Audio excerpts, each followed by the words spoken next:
Bismillahirrahmanirrahim. Assalamualaikum warahmatullahi wabarakatuh.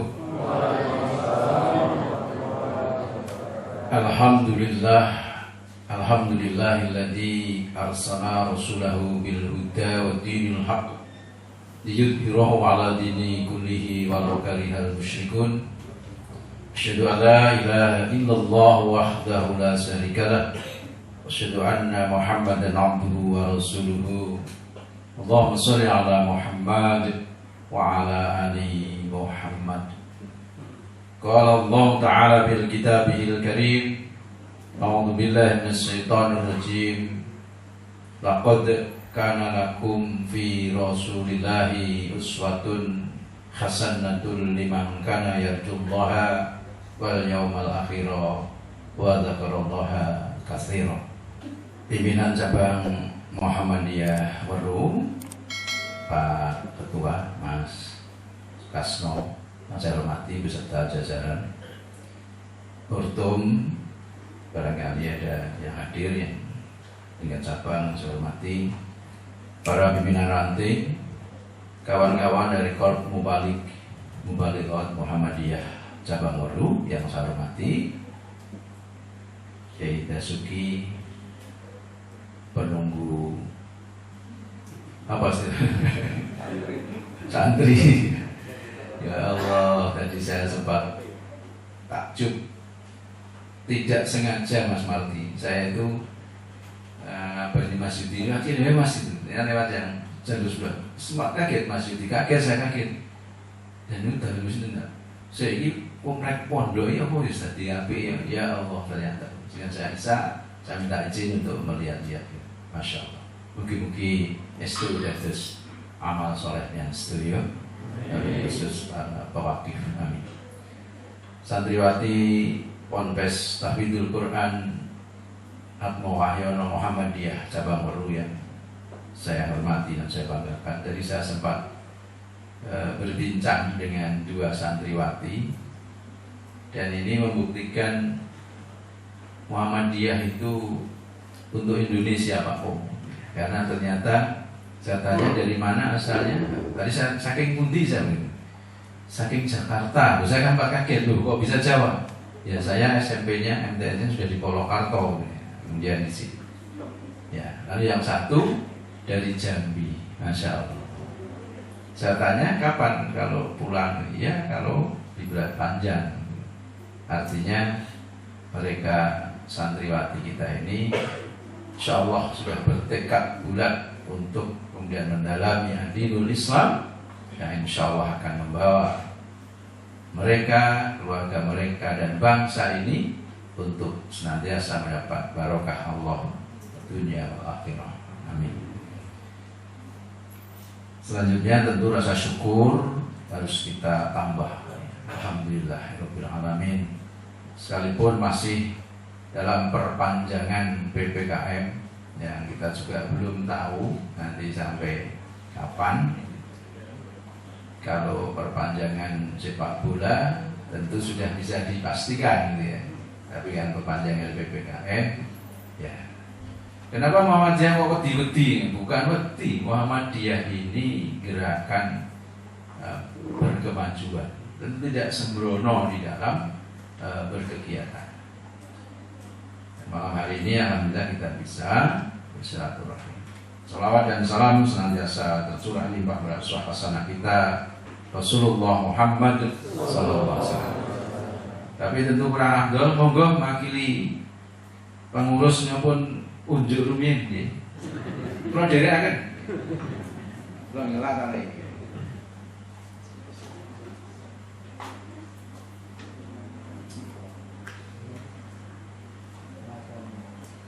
Ya, alhamdulillah ba'da maghrib sudah lagi mulur. Sekarang sampai di Weru. Baik, tidak berpanjang kata karena waktu dan secara keilmuan agama insya Allah Weru ini gudangnya, apalagi sekarang luar biasa. Ini kalau melihat sejarah kayaknya akan kembali Pak Manto bahwa Weru ini pencetak ulama-ulama yang Sudah kita lihat di utara itu ya, dulu ada baca saatnya dulu luar biasa, kemampuan orasinya, tata bahasanya, banyak takjub, ternyata asli dari Sangen ya, Raja namanya Sangen, Pak almarhum Ustadz yang di Suren itu, Pak Nahrawi ya, itu di Sangen ya. Kemudian saya pernah berjumpa juga dengan Ketua Pimpinan Daerah Muhammadiyah Jepara pada saat itu, juga ternyata dari Weru, nah, artinya berdarah Weru. Luar biasa berarti Weru ini, tapi tidak perlu berdarah-darah.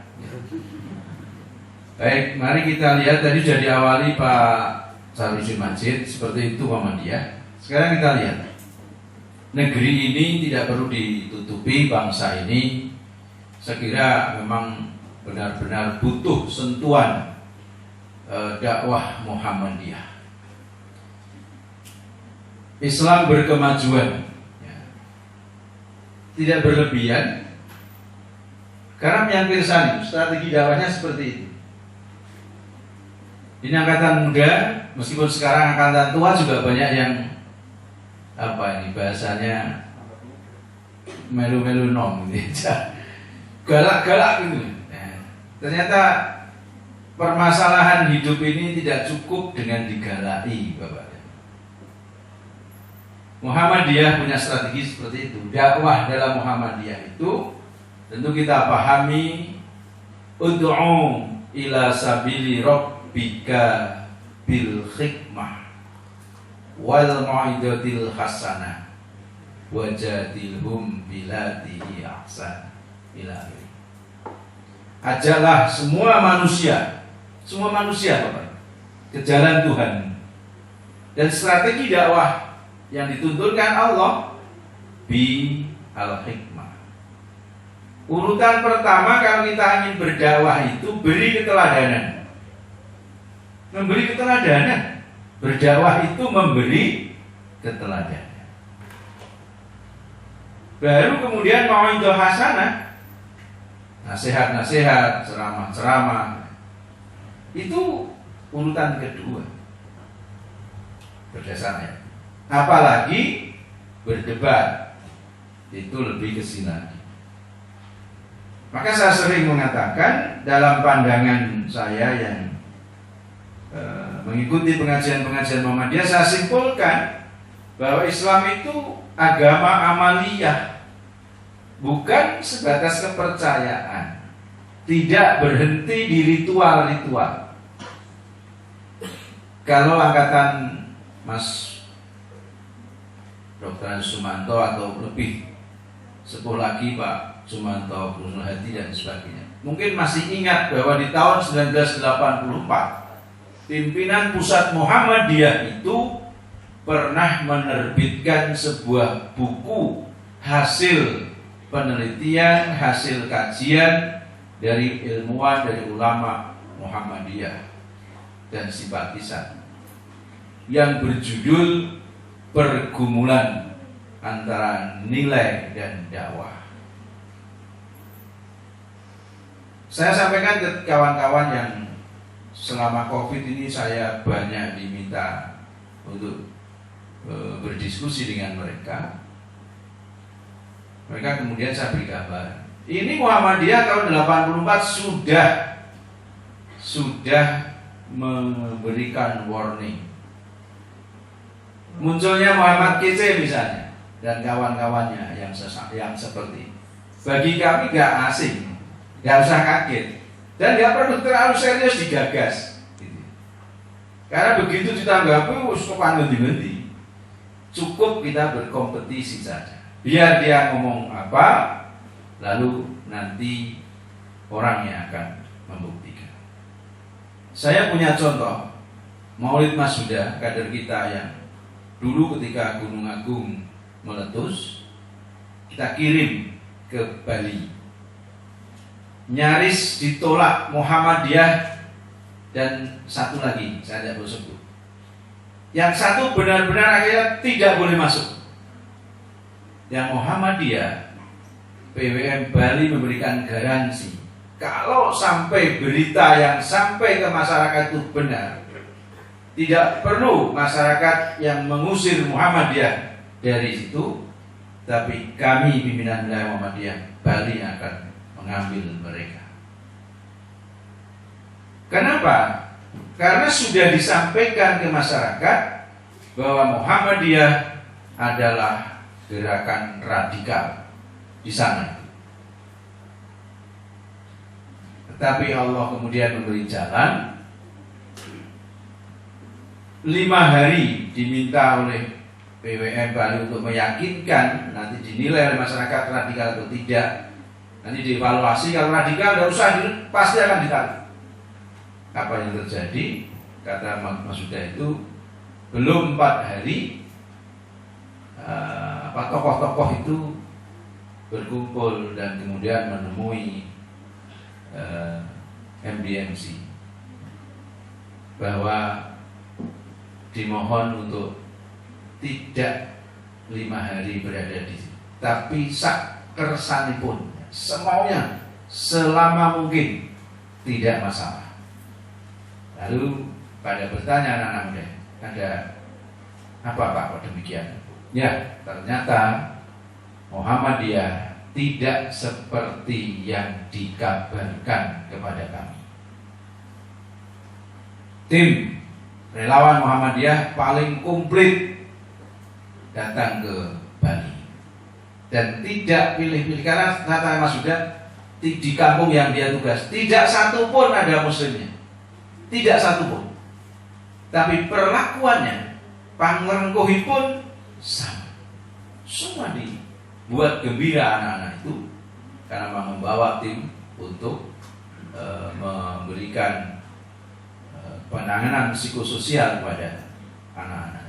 Demikian juga dapur umumnya, logistiknya luar biasa.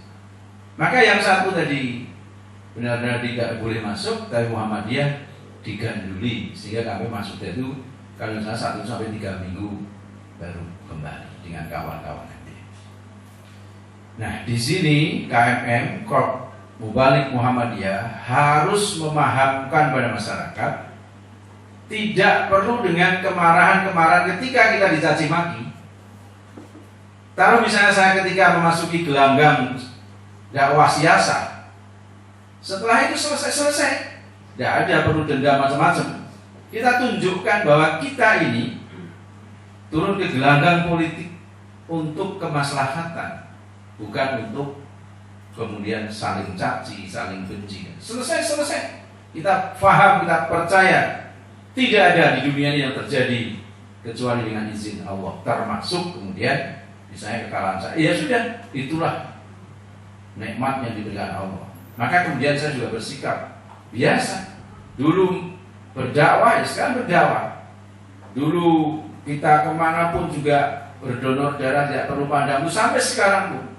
Bahkan ketika COVID ini berbulan-bulan saya dengan Mas Yudi itu nyaris tidak bisa kemudian ditanya sehari semalam istirahat berapa jam, nggak bisa jawab karena memang tidak ada jam bagi kami secara pasti.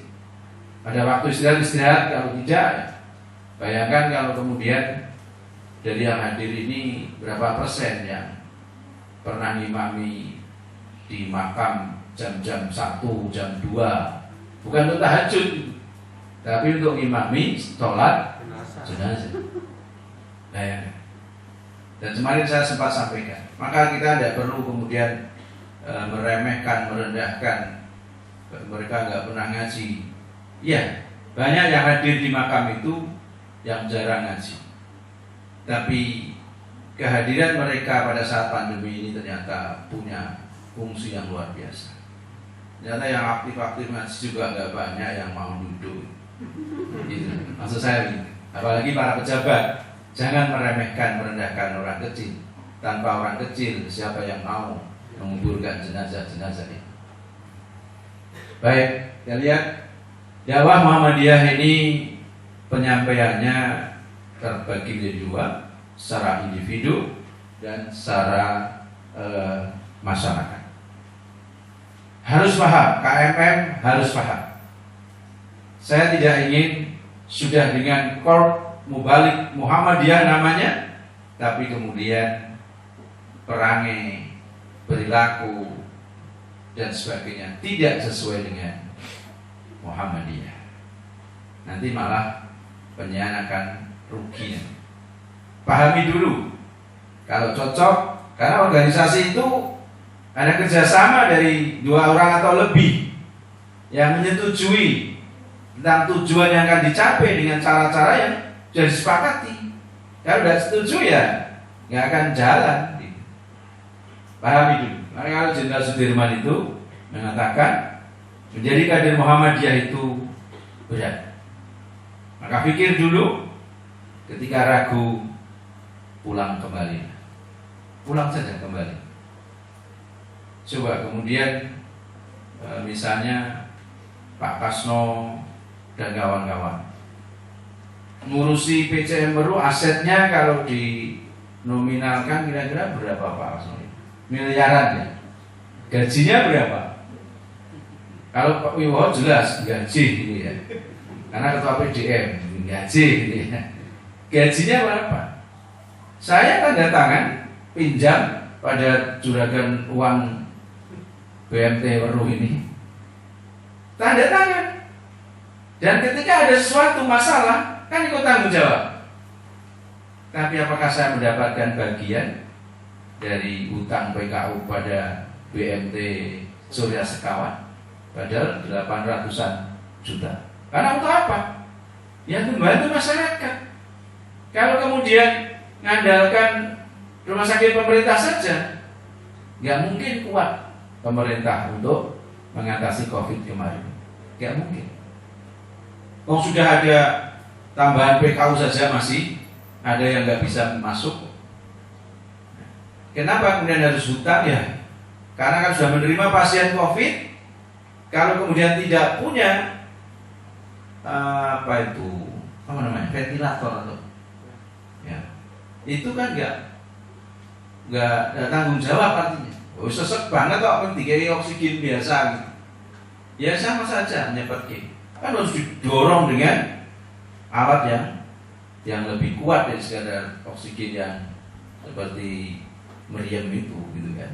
Dan itu harganya bisa tanya beliau, karena ini perjanjian. Jadi ini loh yang harus ditunggu sampai sebegitunya. Nah, maka dakwah kepada individu ini kita menjadikan harus tahu di situ ada Muslim dan non Muslim. Kenapa non Muslim? Ya tadi An-Nahl 125 Allah tidak membatasi loh. Yang harus didakwahi itu kan tidak dibatasi. Jadi ini harus paham dulu. Maka sekarang ini kan kadang-kadang ada sikap dari beberapa orang seakan-akan orang Islam orang itu urip gitu. Wah, ora cocok sama sekali itu dia. Gak bisa. Saya begini donor plasma itu. Mas, ini ada yang butuh plasma. Agama ini nopo? Ada tegel begitu pertanyaannya. Saya tuh dikomplain itu dari aktivis-aktivis tertentu bahwa kalau donor itu ditanya dulu apanya? Agamanya. Iya dong. Hati waspada donor biasa. Tanya dulu Pak. Kalau non Muslim sama halnya bapak memelihara anak singa. Nanti kalau sudah gede, ya sehat kok. Nerekam Pak. Oh, saking budi mas pemahaman penjelinya. Wah, ustadznya galer kita. Bayangkan.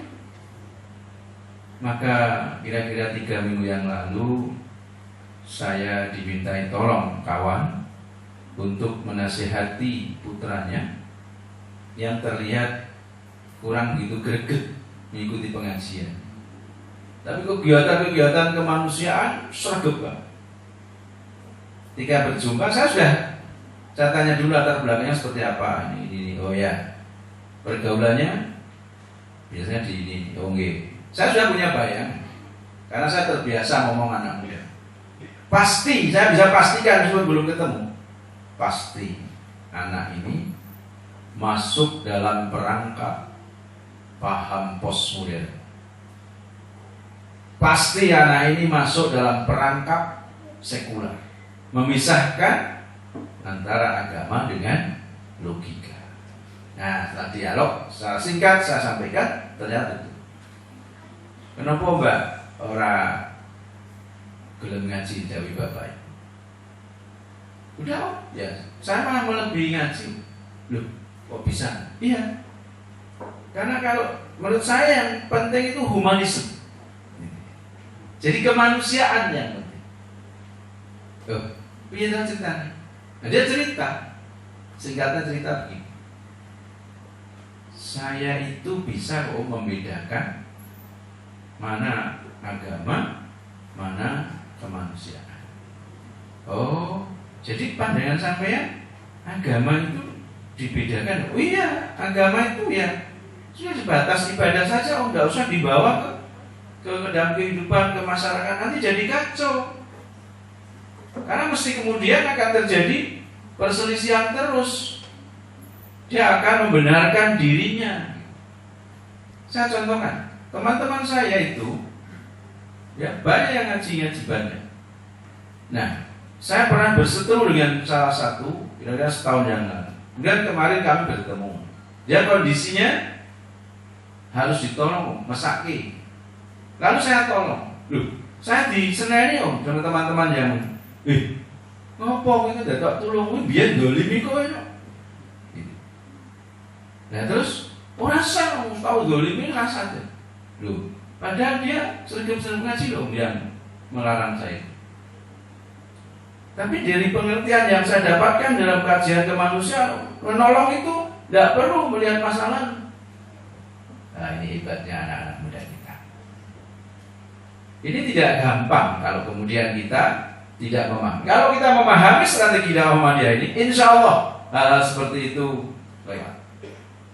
Karena kemudian saya ingat, oke, ini Mbak, mungkin nanti ada manfaatnya diskusi kita.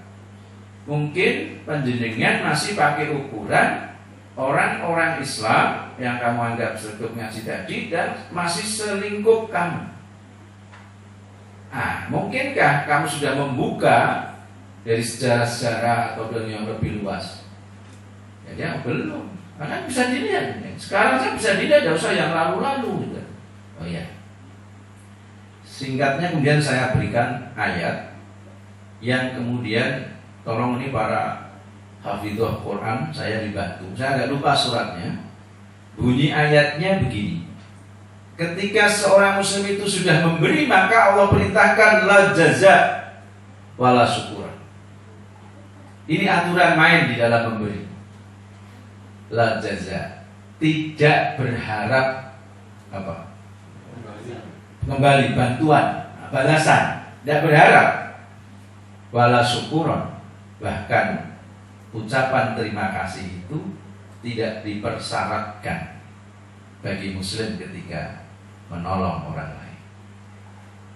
Jadi kamu sudah benar, dia pernah mendolimi kamu tolong, itu sudah benar. Tapi jangan kemudian kamu berpikir bahwa itu hanya ajaran humanisme. Itu jauh sebelum ajaran itu ada. Di Quran sudah disebut. Dan asbabun nuzul dari ayat itu adalah ketika terjadi pertempuran, peperangan antara kafir dan mukmin, kemudian Allah menangkan para mukmin, lalu kafir ini ditawan. Ya tentu tawanan perang ada yang luka, ada yang sobek bajunya dan sebagainya. Maka oleh Rasulullah, para sahabatnya diminta untuk menyantuni ya pakaiannya, ya makannya, ya minumnya, dijaga istirahatnya. Masya Allah. Lalu para tawanan ini memprotes. Kowe ngopo? Ngapain kamu nulung-nulung aku? Kita ini bermusuhan. Wis paten ngono wae aku. Aku mau posisi ini aku sing kowe tak pateni. Tetapi para mukmin memberikan jawaban. Tuhan kami, Rasul kami menuntun kalau sudah membantu itu la jaza wala syukur. Masya Allah. Lalu kemudian saya ambil juga ketika Rasulullah itu ditodong, Mbak, dia bersandar kelelahan, bersandar di sebuah pohon, tertidur. Kemudian datang Suraqah pembawa pedang, pemuda kafir itu, yang dia sudah pasti, wah, mesti aku sugih, karena dia ketika bisa membunuh Rasulullah sudah hadiah itu opon jaluk. Ketika Allah mentakdirkan pedang ini berpindah ke tangan Rasulullah, dia pun kemudian berbalik dari semangat luar biasa untuk mendapatkan kehidupan dunia yang luar biasa, terus 180 derajat dia bayangkan mati ya. Tapi apa yang terjadi? Ternyata Rasulullah mengampuninya. Allahu Akbar. Keadilan bagi Islam sesuatu yang harus ditegakkan. Ingat kasus baju besi antara Sayyidina Ali dengan Yahudi. Bayangkan orang, ayo mesti dimenangi Sayyidina Ali, orang Muslim, hakimnya Muslim. Ini padahal Sayyidina Ali tokoh Muslim, musuh Yahudi. Mesti dimenangi Sayyidina Ali. Tapi apa faktanya? Ya dalam urutan, oh salah, ya sudah. Benar, salah. Akhirnya kan menang pada dimenangkan Yahudi karena memang dia yang punya hak. Masya Allah, luar biasa. Kawan-kawan kaum Wali Muhammadiyah, khususnya santriwati Ponpes Atma Wahyono dan semua yang hadir, kalau para pimpinan insya Allah sudah paham. Ini tugas kita untuk mensyiarkan Islam dengan menteladani Rasulullah Muhammad sallallahu alaihi wasallam. Pribadi-pribadi agung, akhlakul karimah. Jangan hanya berhenti di ceramah-ceramah, jangan berhenti di khutbah-khutbah. Buktikan bahwa kita adalah manusia-manusia yang kemudian dididik dengan Quran dan Sunnah, yang buahnya adalah akhlakul karimah. Maka pada posisi individu, Muslim pun kemudian terbagi menjadi dua. Ada purifikasi, ada peningkatan. Ini harus disadari. Tadi sampaikan oleh Ustaz Sarwiji Majid di awal, orang tidak sama.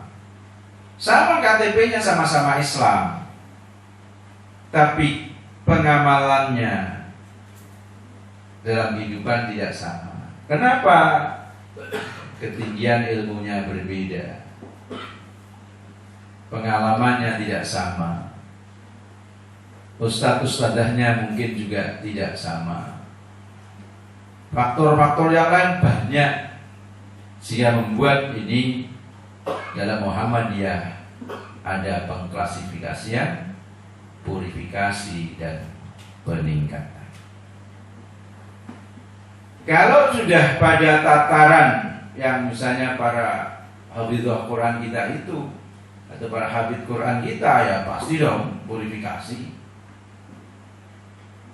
Tapi kemudian pada masyarakat yang masih kuat talbisul haqqo bil batil, pencampur aduan antara yang hak dengan yang batil masih kuat, butuh strategi langsung berupa purifikasi.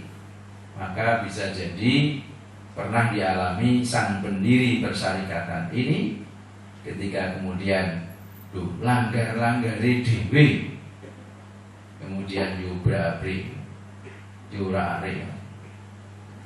Tetapi toh kemudian kan hanya karena membenarkan arah kiblat, betul. Setelah 100 tahun, bagaimana tentang ide membenarkan arah kiblat ini? Menjadi model. Jadi model.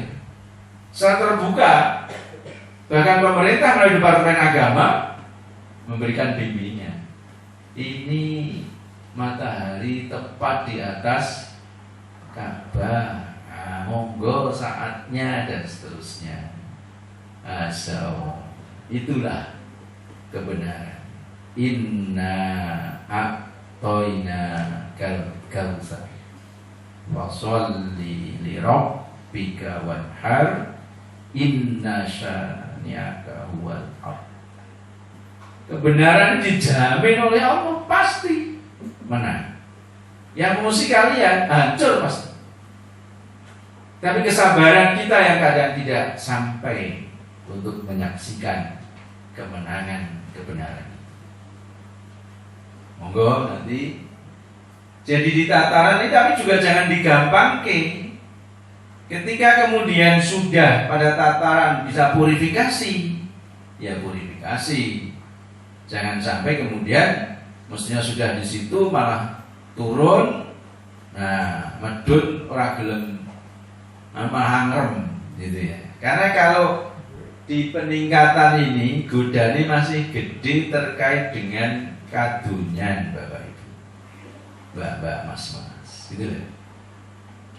Banyak lah, saya kira banyak contoh. Saya punya kawan kok, dulu aktivis pemuda Muhammadiyah, jadi kemudian ya tugas di daerah pedalaman seperti saya, yang situ tadi TBC-nya masih kuat, dan saya ingatkan, wis siap tenan panjenengan membersamai mereka dalam telung dinangan dan sebagainya. Oh siap, mesti dadi lho. Ya, alhamdulillah, insyaallah. Tapi Mas, saya perlu ngelingke bahwa godane gede.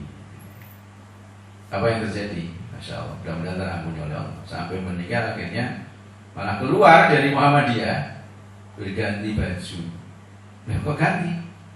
Oh, aku rantu dari tua ranting, ya siki sing entuk ya siki wae gitu ya. Dan kemudian dia sering disesasi loh. Dia sampai di sekolah, sesasi itu ya kira-kira nek mung BB-ne Ustaz Pondok Atma Wahyono kadoan itu ya. Penghasilan. Maka tidak gampang, disitu godane gede. Karena materi. Gitu. Jadi semakin ke sini semakin berat. Jadi orang-orang yang untuk diajak purifikasi itu memang membutuhkan pemahaman betul, kita step by step lah. Kalau para wali seperti itu, tapi ya jangan kemudian mandek terus kan. Dialognya kalau tidak salah saya pernah baca artikel dialog Sunan Kudus dengan Sunan Kalijaga itu kan sebuah perjanjian itu. Sunan Kalijaga dengan menggunakan strategi budaya itu diingatkan oleh Sunan Kudus yang memang ya kalau menurut sejarah kan masih berdarah asli Timur Tengah, sehingga ya Islam itu AA, BB gitu. Tapi Sunan Kalijaga kan sudah ulama yang terlahir di Jawa dengan situasi seperti itu.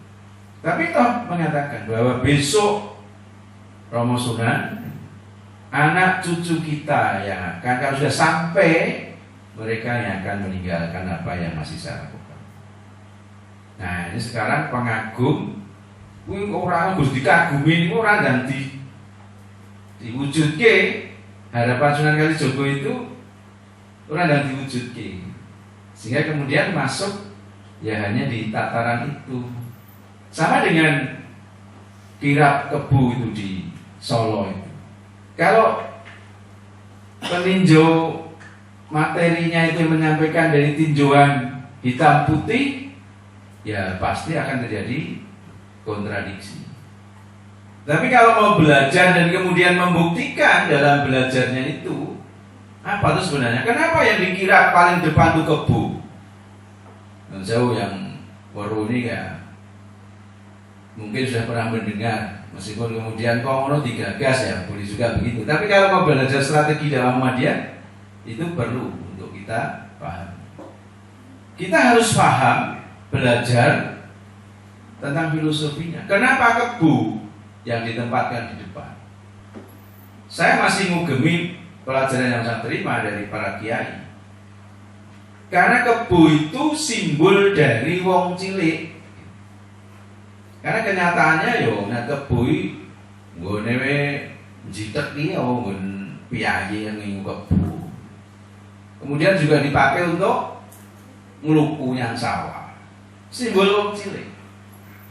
Sehingga Sinuwun itu memberikan pengertian nek Kasunanan Surakarta kepingin untuk berkah Gusti Allah, sehingga mengambil pada malam 1 Muharram itu pengen untuk berkah Gusti Allah, maka aturan apapun di Surakarta itu kudu ngurmati wong cilik. Bahasa sekarang, politik sekarang pro rakyat, kudunya. Kalau siapa berani main-main dengan menzolimi wong cilik, ora bakal untuk berkah Gusti Allah. Nah, kenapa kalau kemudian golek letong lah? Itu tadi saya katakan. Karena dari sisi mana itu dia? Penyimpangan dari ajaran-ajaran Kasunanan. Terus Sinuwun sudah mengatakan, adeging hukum Surakarta itu ana 4 perkara. 1 Quran, 2 hadis, 3 ijma, 4 kias. Kalau ada produk hukum di Surakarta menceng dari 4, pasti bukan produk asli Surakarta. Nek Solo tenan gitu ya. Saya Solo ini juru Solo. Solo Koto, Solo Koto. Nah, ini yang kemudian. Maka kalau menerangkan tentang pengajian 1 Muharram, saya sering nangis dalam hati. Karena saya itu nelongso. Nelongsonya apa? Jangan-jangan saya itu hanya atak murunan nasa bil biri watan sauna anfusakum wa antum tatsluna kita afala takilu. Coba kita perhatikan. Yang hadir ini ya acak, ini kan 100-an dengan para santri dan 100-an. Nuhun sewu. Kalau kemudian kita mengkaji tentang hijrah, Muhajirin yang derek Rasulullah dari Mekah ke Madinah, sangune opo? Coba, sangune opo? Prung loh itu. Harta benda tinggal semua. Apakah mereka miskin? Enggak, sebenarnya banyak yang kaya, tapi tidak bisa dibawa. Kenapa? Misalnya yang punya kebun, orang iso didol sih. Sik, aku derek tapi tak dolis sih.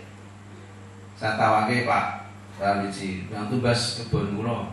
Nah sing kamu enggak sing derek ijah. Nah wis ponakan pateni sih, kurang mangkat ijah. Wong mangkate delik-delik. Enggak bisa.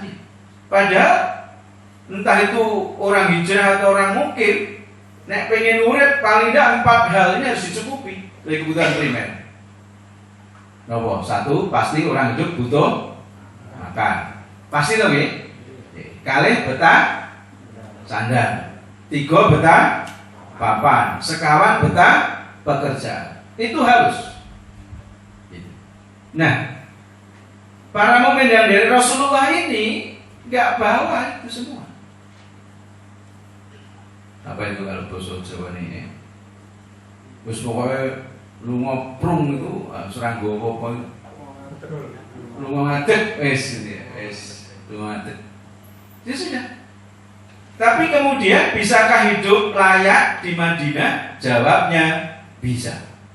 Pertanyaannya kemudian pasti, kok saged lah sinten sing nyaosi? Kan begitu mestinya kita berpikirnya, menganalisa itu. Sinten sing nyaosi? Ya tentu orang-orang Madinah. Lah apa ijek sedulure? Mboten. Karena jaraknya juga jauh, ratusan kilometer. Nah terus kok gelem menehi? Karena ikatan innamal mu'minuna ikhwah. Sesungguhnya sesama mukmin adalah saudara. Pertanyaan kula katur panjenengan sedaya. Sinten ingkang sampun paring siti dhateng tangga tepalih panjenengan? Berapa orang dari sekian ratus yang ada? Bukan wakaf, menehi tangga sing ra duwe omah Siti lemah pekarangan lho, ora lemah uruk. Lemah uruk wis tau nek lemah uruk. Pekarangan. Ayo. Siapa yang sudah? Dari dalangnya. Nah. Lihat teman-teman kita yang aktif di persyarikatan, entah di guru di BA, di MI dia. Saya sudah dapat pertanyaan survei kecil-kecilan. Kalau Muhammadiyah itu membuat perumahan, kira-kira ada yang butuh tidak? Jawabannya, wah kuatah Pak. Ternyata saudara-saudara kita, para pejuang-pejuang kita itu masih banyak yang belum punya rumah. Ini kok pertanyaan. Berasa galak-galak sih, lemu galai wong beda sithik. Wis tau menehi lho tanggomu meh arep ambruk, ge mager sari. Pene ono lemahmu pirang-pirang. Wah, iki anakku telu kok putuku. Putune wis dientuk. Ono galake ram. Ra cucuk di Muhammadiyah gitu. Ya. Jadi kita harus sadar. Islam itu bukan teori.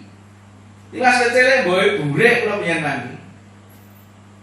Kalau amanu itu gandengannya biasa wa amilus sholih. Iqamis shalah wa itaiz zakat. Biasa. Waduh anu kudu dipidatoke. Nggak kadang piye? Aku kalau Gus Jawa si biji piro uripku.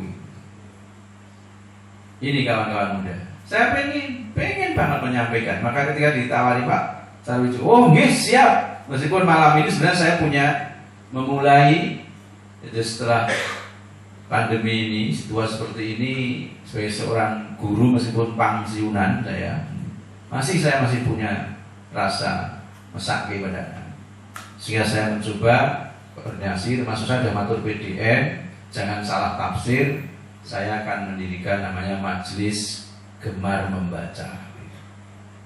Nah itu pokoknya sekali datang itu 30 juz targetnya bisa dibaca. Katam sekali datang. Sehingga saya butuh minimal itu ya nggo 30. Sehingga kayak masjid sing ngersake kanggonan itu jirungen sing iso maos Quran bertahan 1 jam paling tidak ya dikawal oleh jamaah kita. Ya syukur nanti KMN juga begitu. Sehingga nanti Quran itu terbaca betul gitu ya. Dan setelah membaca, kalau Gemar Membaca itu memang betul. Iya hanya wis pokoknya tekon maca sak juz wong 30 to nek sing rapat 1 setengah juz, yang penting insyaallah katam 30 juz dalam sekali pertemuan, biasanya sekitar 1 sampai 1,5 jam. Nek adik-adik kita, anak-anak kita itu 40 menit tak juz rampung. San saya juz 30 lu kula jejer lari ngantos kula takenke pengampu yang saya tunjuk itu salah satunya Mas Zidan itu, Zidan yang anak Bapak Suci itu. Dia juga penghafal Quran. Saya tanya setelah selesai, Mas jejerku mau kayak mau 20 menit tak tonton goncang dinding tak 20 menit dirampung. Bener Pak? Oh mungkin Mas. Karena ternyata anak ini juga sudah hafal 3 juz. Jadi mocornya harus rampung 20 menit. Tapi yang sepuh-sepuh ada yang ora kuat nih Pak, pedes suwe-suwe Pak. Ya nggak apa-apa. Enggak apa-apa. Ini namanya Majelis Gemar Membaca. Yang coba saya breakdown dari konsep ini juga. Karena saya masih melihat pada peningkatan. Kalau sudah sepi penjenengan ya, maca ora juga bareng-bareng. Nah, iki jenenge sine peningkatan kok dadine iki kados dahane kok. Nek kira-kira sambel napa lombok ijo atau jangan lombok yo seger ketika berlima, berempat. Nek dhewe wis sate ra patek seger. Saya pernah tanya yang di isolasi mandiri namanya Mas Kuswanto. Dia ada sate blas mboten rasane. Jadi artinya membuktikan dhewe iki ora bersemangat. Itu ya guyone begitu. Jadi maka kemudian ada yang Pak maca Quran bareng wis dhewe siji nganggo tahsin itu. Nggih nek di posisi sana oke lah. Biarkan dulu Ini mereka. Ada yang menawarkan juga, Pak polisi itu hebat, punya konsep namanya maghrib mengaji. Beliau istiqomah dalam 11 tahun. Akhirnya dari anak yang dari masjid beliau pimpin itu terlahir hafid Quran 30 juz. 11 tahun tadi. Beda dengan Atmo Wahyono. Berapa Pak Yai bisa 30 juz? Kan sudah ada ya 4 tahun. 3, padahal mungkin yang 30 juz. Ya mungkin sekarang sudah semakin pendek lagi. Ya, mungkin 2 tahun sudah 30 atau mungkin setahun dan seterusnya. Allahu Akbar. Kita paham. Nah, dalam posisi inilah yang kemudian sering terjadi konflik-konflik. Bilang, wah kayak si Pak. Aduh, gampang banget Pak. Akhirnya si terus peng-pengan terus. Nah terus piye? Harus pegah aku loh. Aku aja coba sharing si piye to. Undang yang ahli aja ngundang orang mungkin untuk menjelaskan isi apa itu. Undang Pak. Dan kemudian tazkiyatun nufus, kalau kita belajar ini kan dari bawah itu yang paling utama, pondasi kita untuk berdakwah itu adalah bagaimana membuat hati ini bisa meneladani Rasulullah Muhammad SAW. Akhlakul karimah itu nggak gampang, Pak dan Saudara. Weweh kok dengan lajazak walau syukuran itu bukan gampang. Nah, wong pilkada pun rampung Bu Bupati dan Wagus dilantik, ijenek sisanya. Ya, mungkin dia sudah 16 harian yang lalu ada tamu saya kepleh itu kan astana kiri karena datang dengan hanya sepeda motor. Ternyata tamu saya itu dipantau oleh kawan-kawan. Sudah selesai 3 hari kembali, alhamdulillah sehat. Ketika biasa rumah saya biasa untuk jagungan. Pak, nopo deben niko si A mriki. Nggih, enten napa? Sakit, nggih. Tangan niki wo, nggih. Nyuwun pijet, nggih. Man pijet. Yo iya lah, mosok aku dijaluk itu. Wah, panjenengan niku pripun? Nah disalah gitu ya. Maksudnya, wah ini kok mboten punya jenengan. Nah terus ramene rantau tapi, wah apa ben kapok. Lalu saya ingatkan anak muda ini, Mas, emot ya. Dulu kita berangkat dari independen dengan niat hasilnya adalah dilabeli dengan dakwah siasa. Nggih. Nah, jadi dakwah kuwi memulai dengan memberikan keteladanan.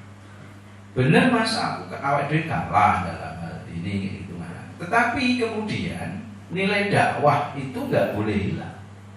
Dan dakwah pengertian di sini membawa kepada kebaikan yang dituntunkan Rasulullah. Jadi ini tetap bongso gampang tulung nek jaluk tulung. Ah iso. Nah terus nek kowe wah kula dereng saged kowe pelan-pelan. Nah ini kan harus mengertikan.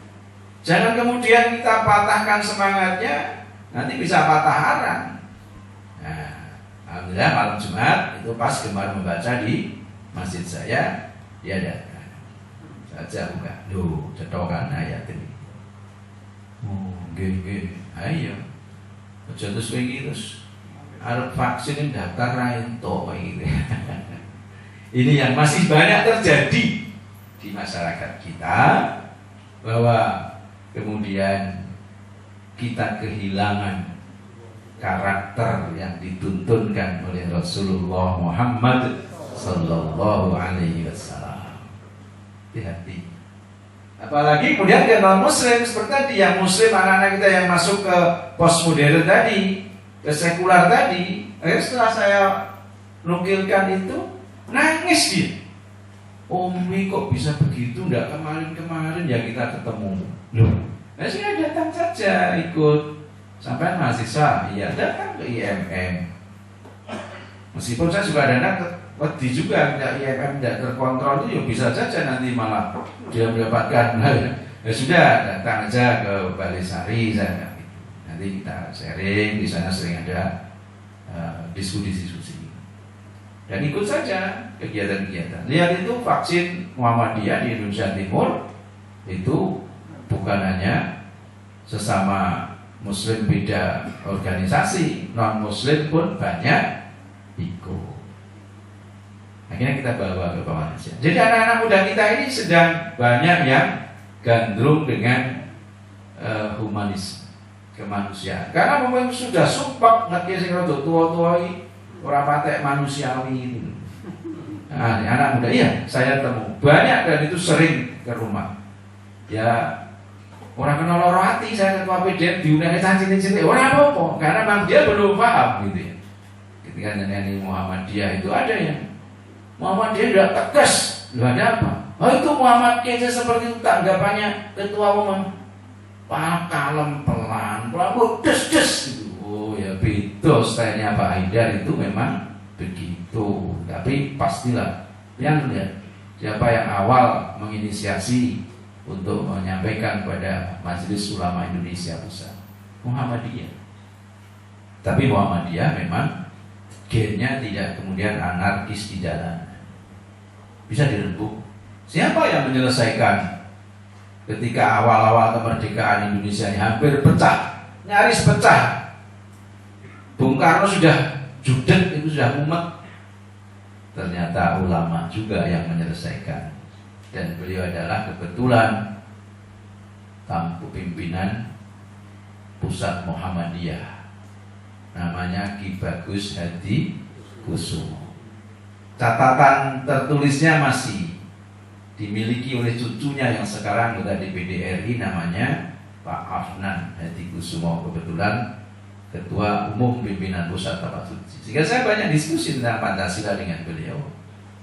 Orang sampaikan itu bunga-bunga Pancasila, nggak ngerti betapa besar andil jasa dari umat Islam. Ngerti ini, wah Pancasila Bung Karno. Padahal Bung Karno pernah judet untuk menyelesaikan ini. Dan itu ulama yang menyelesaikan. Masya Allah. Inilah karakter ini harus dimiliki. Jadi kepada non Muslim pun kita hormati. Nanti dia bisa nih penyanyi hak bertetangga. Itu kan ada 3 tingkatan. Dia tetangga, Muslim, dan masih saudara. Ini paling tinggi tingkatannya. Meh kaya wae. Kedua, tetangga, Muslim, bukan saudara. Yang paling rendah itu cuma tetangga, dia non Muslim dan bukan saudara. Ada 9 hak Bapak dan yang dia miliki. Satu diantaranya itu yang nganyelke apa? Nek tonggomu nembung utang mau. Oh, ora nganyelke to. Wah, jebulane tekan gondong. Lah iya karepe anggere bangsa nggih. Teko ngetokke barang itu karepe wegah. Nggih. Wah, anggere bangsa nggon galak-galak oke. Oh. Kone gur pung pes kan galak tenan ya bae mundur. Maka pada muslimin lebih pada ajaan. Nah, tadi dengan keteladanan. Saya pernah beberapa kali didatangi oleh kawan-kawan non-muslim. Ya songko akrabe itu sampai ada yang berani tanya berapa gaji saya sebagai ketua PDM. Nah, karena kemudian dia menyamakan dengan yayasan-yayasan mereka. Masya Allah kalau bahasa kita, gitu ya. Kalau bahasa dia ya nanti malah KMM nanti mensomasi saya. Gitu. Jadi kita ini yang dianggap aneh di tengah gelombang materialis itu, Muhammadiyah ini menjadi fenomena tersendiri. Mungkin lo bahasa nanti yoji enek wong gelem gitu ya. Iya. Kesal dan memusingkan loh Pak. Judulnya loh yang terakhir kita ketua-ketua ranting ini. Niki BLT Rainto terus iya Muhammadiyah coba gitu ya. Ini kalau ada yang ingin donasi selain untuk weru, ini ada 2 yang sambat saya ini. Yang satu yatim piatu, Yang satu masih komplit sebenarnya bapak ibunya, tapi bapaknya ini cuci darah seminggu 2 kali, sudah nggak bisa apa-apa. Ibunya kantin kantor, sementara kantore WFH, wes, dele-dele gitu ya. Nah, saya soal ke Ponpes Imam Suwoto, yang nyambung tentang ini tolong bisa dia. Kami PDM insya Allah nanti juga akan capai-capai. Oh ya, nah begitu. Jadi boleh masuk dulu. Padahal 2,5 tahun belas dereng bayar. Awang kan awal tuh bapaknya kena, terus tutup kantinnya. Ya. Dari mana? Disinilah kemudian kita. Kemudian untuk masyarakat ini ada pemberdayaan. Pemberdayaan itu ya politik, sosial, pendidikan, ekonomi. Makanya ketika jangan disalahkan. Wos, betul Muhammadiyah rasa gagas politik, nek rasa gagas politik, so kulopnya di orang-orang gemermeng, nek negara remuk. Karena remuk atau tidak itu nanti akan tergantung pada penguasa, dan penguasa itu dimulai dari pertarungan politik. Nah, karepe kula penyanyi kok kon manut kula panjenengan ning nang nggon rekoso golek swara dadi caleg kan wegah. Ayo sing rekoso dadi caleg golek swaramu ya wegan mangsane. Aku entek 3 miliar tok gitu. Inilah yang kemudian harus kita sadari. Tetapi berpolitik kita itu tetap tidak ada lain kecuali kul inna sholati wa nusuki wa mahyaya wa mamati lillahi rabbil alamin. Ini ada ikhtiar, peduli, kalah ya wis ora kemudian ada wah nyeneni kono-kono ada dirarukun. Akhirnya itulah yang menjadikan politisi kacangan jadinya. Enggak boleh. Kalau sudah terjun di dakwah siasa, sudah jangan. Lillah itu yakin semua sudah ditulis. Ketika kita sudah ikhtiar, fa idza azamta fatawakkal 'ala Allah. Kemudian hasilnya kita syukuri. Apapun qanaah Allah. Pemberdayaan terutama dari sisi ekonomi benar-benar berat. Saya selaku ketua PDM hampir setiap hari harus ngepel Aziz ono apa ora Mas ini. Ya sudah. Ini yang harus menjadi. Jangan kita tadi saya istilahnya usul guru galak-galakan usul guru. Orang cukup digalai masalah urip. Ini butuh pemikiran. Nah juga perlu peringatan. Maka penting komunis ya masyarakat diingatkan hati-hati loh Indonesia ini pernah hancur karena itu. Iya perlu peringatan. Hati-hati berkembang penyakit sipilis, ya, vesikuler dan seterusnya. Itu perlu diingatkan. Tetapi semuanya dalam pinggian lillahi ta'ala. Bapak, Ibu dan saudara sekalian, ini yang bisa saya sampaikan karena waktu sudah cukup malam. Tapi barangkali 1-2 pertanyaan kalau mungkin ada, monggo. Dan saya senang ketika Penyanyi Kerso mengkritisi Muhammadiyah. Tidak apa-apa, supaya kita lebih baik ke depan. Monggo, mungkin ada dari KMM atau dari pimpinan ranting atau cabang, kami persilakan. Jadi 1, langsung saja Pak, monggo. Asal terdengar tidak apa-apa. Kalau tidak terdengar ya dari sini. Assalamualaikum warahmatullahi wabarakatuh.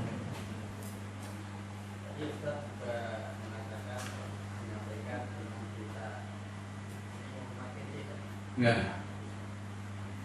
Sebenarnya juga baca di itu ada nenek-nenek ente.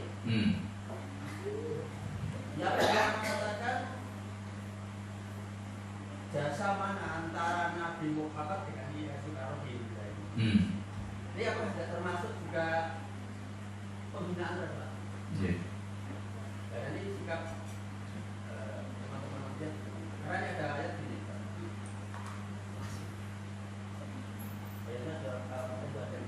Muhammadur Rasulullah waladina amanu Asyidawan al-kufar Rohamahu. mohon Pak. Jadi para pengguna agama ini tidak ya. Ya.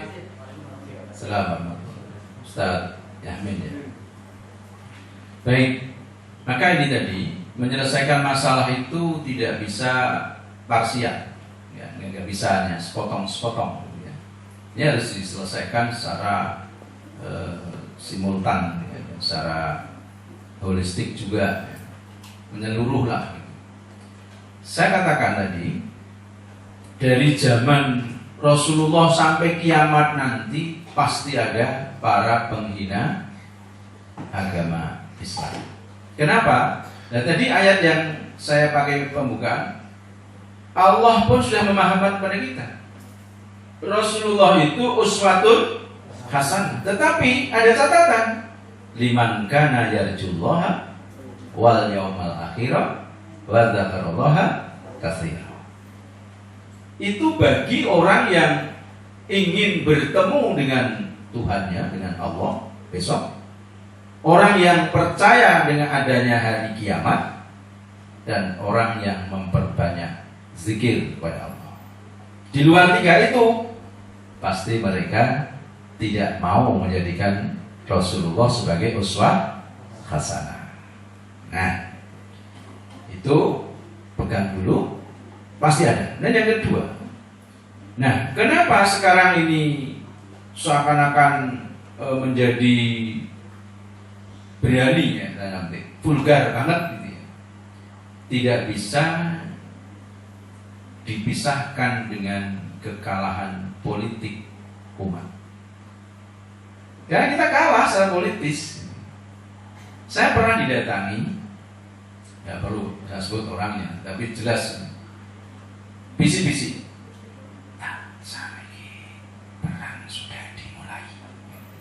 Padahal ada orang kecuali saya di dalam rumah, itu di ruang tamu saya.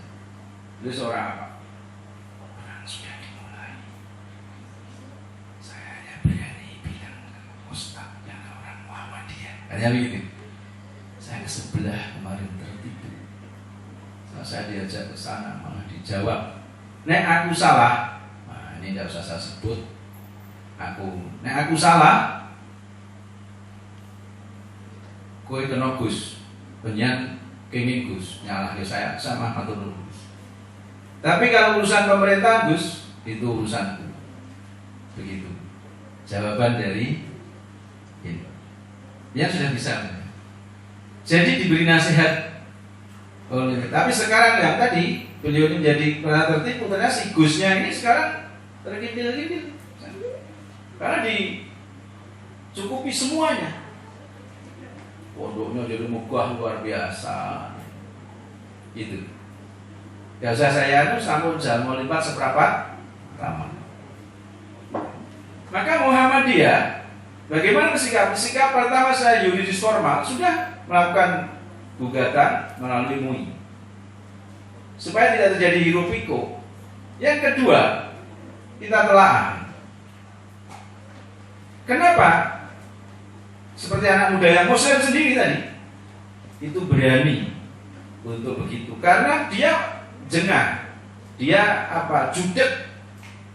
Ternyata orang Islam ini banyak yang kemudian tidak Islami. Saya kira Muhammad Abdul pernah juga mengalami. Maka ketika sekarang mulai ditulis itu tentang kota Islami, itu juaranya bukan negara Islam, bukan penduduk mayoritas beragama Islam. Artinya perilaku Islam itu, karakter-karakter yang akhlakul karimah dari Rasulullah itu, non sewu, mulai banyak ditinggalkan oleh kita. Gak usah ditutupi. Kita ini beda sithik ngono ya, aja meneh kok beda agama. Beda pandangan sesama muslim. Alah wis kerah. Dan itu sangat-sangat tidak dituntunkan oleh Rasulullah. Maka tidak akan ada asap kalau tidak ada api. Mari kita mawas diri. Nun sewu Mas Yami. Ketika saya masih belum pensiun gitu ya. Kadang kuping saya ini juga panas gitu. Tapi terus hatiku tak toto karena dia mengatakan hadis, "Oh yo ngono tenan." Gitu. Akhirnya kan gini loh. Jika ayo pengajian, saya kan ada jadwal pengajian di pemerintah. Pengajian. Ada yang mungkin tidak tahu kalau saya nggak begitu potongan ustad gitu ya. Di rapat ngerti nek aku ustade. Apa ngaji ora padha wae kok. Nak ngabange kuping iki. Terus yo kae, utawa ngaji semokot, wah, utawa muga tahajud. Wingi yo sowan bapak yo njaluk kon dadekke iki anu wis pun borong gitu. Saya krungu itu. Nak ngabange kuping iki. Ning kula terus ya ora kena protes yo ngono kuwi. Nah, maka ini kita akan dilecehkan. Maka dakwah itu adalah diawali dengan keteladanan. Monggo para dai-daiyah dari Muhammadiyah kita beri keteladanan di lingkup kita masing-masing. Jangan sampai ya meskipun tetap masih ada kadang-kadang sing nyelelek ya lingkungannya kadang-kadang. Tapi secara objektif monggo kita itu bertanggung jawablah pada apa yang kita khotbahkan. Monggo ingkang peduli datang sesami ya ngoten iki. Dek iki suman oh wis iki aku titip gula teh. Aku titip menir. Nah, itulah kemudian akan menjadi bagus. Maka sikap kita Mas Yamin terbaik adalah protes itu, tapi melalui saluran yuridis formal. Bera kainan, jangan termakan hoax kemudian gitu. Yang kedua, kita harus menyadari perlu mawas diri. Bagaimana kita mengamalkan Islam, terutama terkait ukhuwah. Karena saya ingin Muslim ini bersatu, kemudian memenangi pertarungan politik di Indonesia ini. Insya Allah baru bisa. Tapi kalau kita ini kaulah kalah secara politis, nanti jambulwanen semakin berat. Gak bisa dipisahkan. Banyak jangan terpengaruh slogan Islam yes politik no. Itu sama juga di zaman Belanda. Tapi jangan perlu dikemudian cara meraihnya dengan kasar. Baiklah, kan sekarang demokrasi yang dipakai dipilih. Oke. Kita golek wong kanca saoke-oke. Berbaik-baiklah pada semuanya dengan niat lillah dan lillah bi kalimatillah. Insyaallah nasrun minallah wa fathun. Tapi kan babas siris sobiri. Iya. Ini yang harus kita paham. Ngerti Mas Yami? Jadi tetap kita di Weru ini ada sesuatu yang banget ya sudah. Ada MUI kecamatan, sampaikan ke BCM ke MUI kecamatan. Sehingga dia kemudian awangan itu orang yang didiwi terus itu. Karena apa ya kadang-kadang ya ngandel ke. Kami sama di tingkat kabupaten itu, nera inisiatif. Ya wis mana menengai wong. Ya tadi karena aku salah iki urusan negara ya urusanku tadi. Itu. Satu lagi mungkin karena waktu kalau masih ada. Kalau cukup saya kira cukup karena waktu sudah cukup. Malam saya lagi monggo pahami nanti bisa dilacak. Itulah para anggota Korp Mubalik Muhammadiyah. Saya paling yang pertama kuatkan diri. Jadi selain keilmuan menghadirkan para kiai, nyai, ustadz-ustadzah yang memang berkompeten di bidang itu. Saya ya hanya pengalaman menyampaikan saya suka dengan tazkiyatun nufus gitu ya. Jadi kan sudah biasa berkhutbah yo sithik-sithik nesu gitu kan. Nah, karena takwa itu kan bisa menyampaikan yo lomo, yo ora gampang nesu, pemaaf, mau mengakui kesalahan, sehingga kemudian meminta maaf dan seterusnya. Orang mutungan. Insya Allah itu termasuk orang mutungan. Insya Allah menyakan dan intern umat, saya minta Muhammadiyah tetap menjadi pionir. Jangan kaget, ini karena secara nasional nanti mungkin dalam hitungan minggu mungkin ada perubahan.